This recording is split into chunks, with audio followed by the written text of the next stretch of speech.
Sabarimala സന്നിധാനത്തെ reels ചിത്രീകരണത്തിൽ Congress നേതാക്കളായ MLA Rahul മാങ്കൂട്ടത്തിലിനും VK Sreekandan MPക്കുമെതിരെ പരാതി. ഇക്കഴിഞ്ഞ മകരവിളക്കിനാണ് ഈ സംഭവം നടക്കുന്നത്. രാഹുൽ മാങ്കൂട്ടത്തിൽ സമൂഹ മാധ്യമങ്ങളിലും ശബരിമല റീൽസ് പങ്കുവച്ചിരുന്നു. മനോജ് വിവരങ്ങളുമായി ചേരുന്നു. മനോജ്, വിശദാംശങ്ങൾ.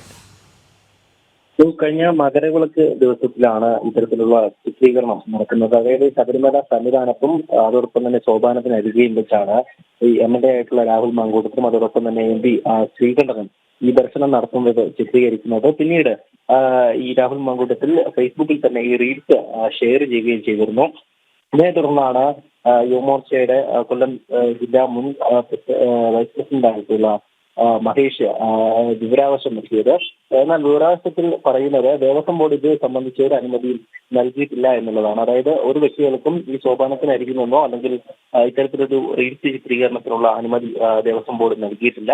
പിന്നീടാണ് ഇത് സംബന്ധിച്ച പരാതി നൽകിയത്. അതായത് ദേവസ്വം പ്രസിഡന്റിനും സെക്രട്ടറിക്കും അതോടൊപ്പം തന്നെ വിജിലൻസ് വിഭാഗത്തിലും പോലീസിലും അടക്കം പരാതി നൽകിയിട്ടുണ്ട്. ദേവസ്വം കമ്മീഷണർക്കും അടക്കം. എന്തായാലും ഇതിൽ നടപടി ഉണ്ടാക്കണമെന്നാണ് പരാതിക്കാരന്റെ ആവശ്യം. ഈ ദൃശ്യങ്ങളിൽ തന്നെ വ്യക്തമാണ്. അതായത് ഈ മകരവിളക്ക് ദിവസം ദർശനം നടത്തുന്നതിന്റെ, അതായത് ആദ്യം മുതൽ അവസാനം വരെയുള്ള ദൃശ്യങ്ങളൊക്കെ തന്നെ ചിത്രീകരിച്ചിട്ടുണ്ട്. അതും ആ സോപാനത്തിനരികിൽ നിൽക്കുന്നതും പ്രസാദമാകുന്നതും ഉൾപ്പെടെയുള്ള ദൃശ്യങ്ങളാണ്. അത് മൊബൈലിലാണ് ചിത്രീകരിച്ചതെന്നാണ് അറിയാൻ കഴിഞ്ഞത്. എന്തായാലും ഇതുമായി ബന്ധപ്പെട്ട് അന്വേഷണം നടത്തണമെന്നാണ് ഈ പരാതിക്കാരന് വ്യക്തമാക്കിയിട്ടുള്ളത്. ശരി.